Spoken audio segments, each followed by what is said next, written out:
Hindi malas ang dahilan kung bakit hindi ka umaangat. Hindi malas ang problema. Hindi rin ang negosyo mo. Ikaw, kailangan mo lamang level up.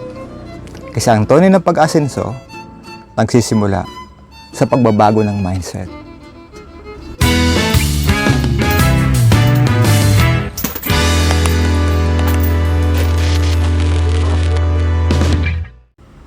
Aminin natin, nakakapagod din yung gumising ka ng maaga, gabantay hanggang gabi. Pero pagtingin mo sa bulsa mo, bakit parang sapat lang? 1 taon, 2 taon. Pero bakit parang walang asenso? Bakit yung kapitbahay mo nakapag-branch out na? Pero ikaw, ito pa rin, isak sa dating gawi. Minsan, makapaisip ka, malas ba ako? O baka hindi lang talaga para sa akin to? Pero sa totoo, baka hindi ang negosyo ang may problema. Baka yung operator ang kailangan ng mag-upgrade. Di tayo palaging nanadali. Akala natin porke tayo pinakamasipag sa tindahan, lalaki na ang negosyo. Ang tawag dyan, tendero mindset. Kapag wala ka, sarado ang shop. Kapag may sakit ka, walang kita. Kung gusto mong lumaki, kailangan mong bitiwan ang mga pagiging tendero at magsimulang maging entrepreneur. Hindi mo kailangan magpagod ng gusto. Kailangan mong maging madiskarte sa sistema. Una, pag-usapan natin ang mga natutulog na stock. Yung mga item na inaambag na sa mga shelf. Pero ayaw pa rin gumalaw. Tandaan mo, ang pera mo yan, nakatambay lang at hindi kumikita. O simple lang ang rule. Kung hindi naman talaga hinahanap ng customer, huwag mong pilitin. Ang inventory ay parang agos ng tubig. Dapat tuloy-tuloy. Mas mabilis ang ikot ng stock, mas mabilis ang balik ng puhunan mo. O mag-clearance sales ka ng mga items na hindi nagbibenta. Para lang magka-space ka sa mga bread and butter mo. Yung mga produktong mabilis maubos. Pero, babala. Hindi lahat ng hinahanap ng customer, kailangan mong itinda. May mga customer kasi na nag-request. Pero kapag binilhan mo na at nandyan na ang stock, di naman pala kukunin. Huwag kang padadala sa bugso ng damdamin. Magtinda ka base sa demand, hindi sa sasabi-sabi lang. Pangalawa, pag-usapan natin ang pera. Masakit man sabihin, pero ang madalas na killer ng maliliit na negosyo ay ang ugaling kuha muna. Yung kinukuha na ang pangkaso sa bahay, direkta sa benta ng tindahan, hindi pwedeng hula-hula lang ang kita. Linaw sa'yo, magkano ang pumasok ngayong araw at magkano ang kailangang ibayad sa supplier bukas. Kailangan naman ng baseline. Kung bago pa lang ang business, payong kapatid lang, huwag mo agad asahan na bubuhayin ka nito. Dapat may iba ka pang racket o source of income. O habang nagpapadami ka pa lang ng suki. At tandaan mo, huwag kang malula sa laki ng binta. Ang tunay na sukatan ay hindi ang sales, kundi ang netong kita. Yung kinita mo ba sa binta ngayong araw, sapat na para sa lahat ng gastusin.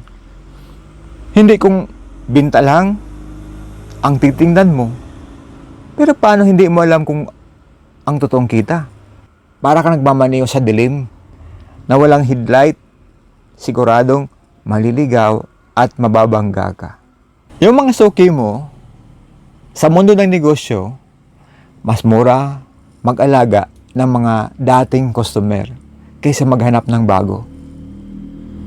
Ang ating mga nag-patronize ng ating negosyo, sila yung halos araw-araw mong nakikita, bumibili sa'yo. Kasi by design, ang sari-sari store naman talaga, ang kalimitang customer nito ay yung mga taong naubusan lang sila ng stock at habang di pa naka-schedule yung sahuran. Bumibili po na yan ng kung ano ang kailangan nila sa araw o sa oras na yon. Tanungin mo ang sarili mo, kilala mo ba sila? Alam mo ba kung ano ang kailangan nila bago pa nila sabihin? Hindi lang produkto ang binibili nila sa'yo. Tiwala yan. Kapag naging komportable sila sa serbisyo mo, kahit lumipat ka pa ng pwesto, susundan at susundan ka ng mga yan. At ito na yung panghuli. Huwag kang matakot na lumaki. Akala kasi ng marami, ang expansion, kailangan agad ng bagong building o malaking pwesto. Pero sa totoo lang, magsimula sa maliit na dagdag. Kung may kape ka, samahan mo ng panlisal. At kung may laundry shop ka, magbenta ka rin ng mga detergent. Tularan natin ang mga traditional na negosyanteng Chino sa ating mga palengke. Mapapansin nyo, kahit hindi kalakihan ang kanilang pwesto nila, kapag inorderan mo ng bolto, laging may stock. Bakit? Dahil imbes na sa forma, sa bodega sila nag-i-invest, mas inuuna nila ang laman kaysa sa itsura. At ito, ang pinaka-importanteng sistema sa lahat. Ang legacy mindset. Pansinin nyo. Ang kanilang mga anak tuwing bakasyon, imbes na nasa galaan, nasa tindahan sila at tumutulong. Doon pa lang, built-in na ang training. Tinuturoan nating maging boss ang ating mga anak. Hindi para maging empleyado lang ng iba, kundi para pagdating ng tamang panahon na sila na ang hahawak, hindi sila magbabak to zero. Level up na sila. Dahil dala nila ang karunungang ipinamanan ninyo. Doon lang nagiging sulit ang bawat patak ng pawis nating mga magulang. Kapag nakita natin ang negosyong pinaghirapan natin, ay mas lalong pinapalago ng mga susunod na henerasyon. Alam mo, ang negosyo parang halaman yan. Hindi yan lalaki dahil lang sa swerte o dahil mabait ka. Lalaki yan kung aalagaan mo ang lupa at lalagyan mo ng tamang bakod. At yan ang sistema. Pero ang sistema, kailangan mo nito ng oras. Walang negosyong uunlad kung itatrato mo lang itong sideline o part-time. Dito nagkakatalo ang mindset ng empleyado at negosyante. Ang empleyado sanay sa 8 oras ng trabaho. Pag out sa office, tapos na. Hintay na lang ng payday. Pero ang mga negosyante, walang off. Switch ng otak niyan, kahit nasa hapagkainan, kahit bago matulog, ang nasa isip, paano ko papalaguin ito? Ano pa ang pwedeng kitain? Hanggang sa loob ng pamilya, ang kwentuhan ay umiikot sa negosyo. Hindi dahil sasakim tayo, kundi dahil ang negosyo ay hindi lang trabaho. Ito ay buhay natin. Ang bawat oras na binubuhos mo rito ay investment para sa kinabukasan na hindi nakadepende sa sweldo ng iba.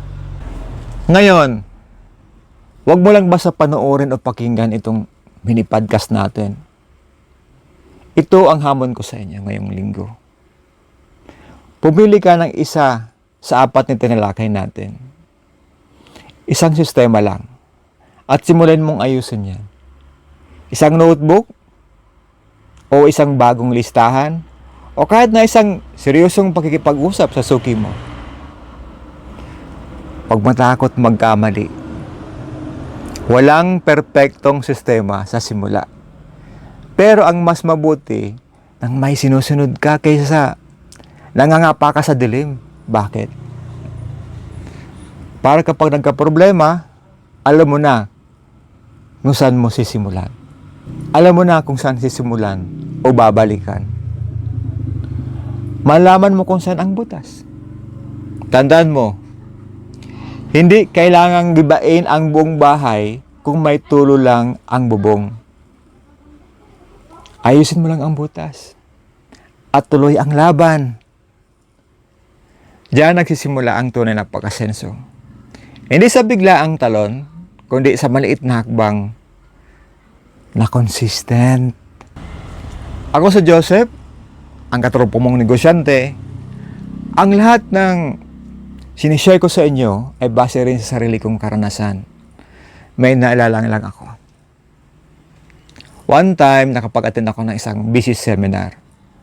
Ang unang-unang sinabi ng speaker na hindi ko makalimutan. Sabi niya, "Huwag ninyo munang tingnan kung ano ang itsura ko ngayon o kung sino ako. Hayaan nyo na sa oras na ito, tayong lahat ay maging mag-aaral. Ako ang tagaturo at kayo ang aking mga estudyante." Doon ko na-realize na sa negosyo, dapat laging bukas ang isip nating matuto. Gaano man tayo katagal sa industriya, tandaan mo,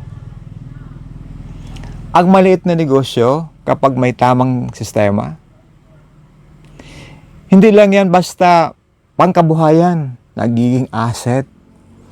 Yan ang magpapayaman sa'yo.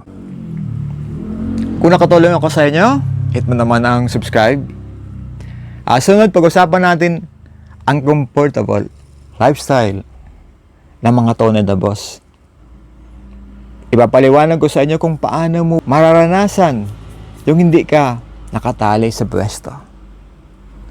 Yung tipong pwede mong iwan na negosyo mo. Nang hindi ito nalulugi at tuloy-tuloy pa rin ang pasok ng kita. See you sa next video podcast. Bye-bye!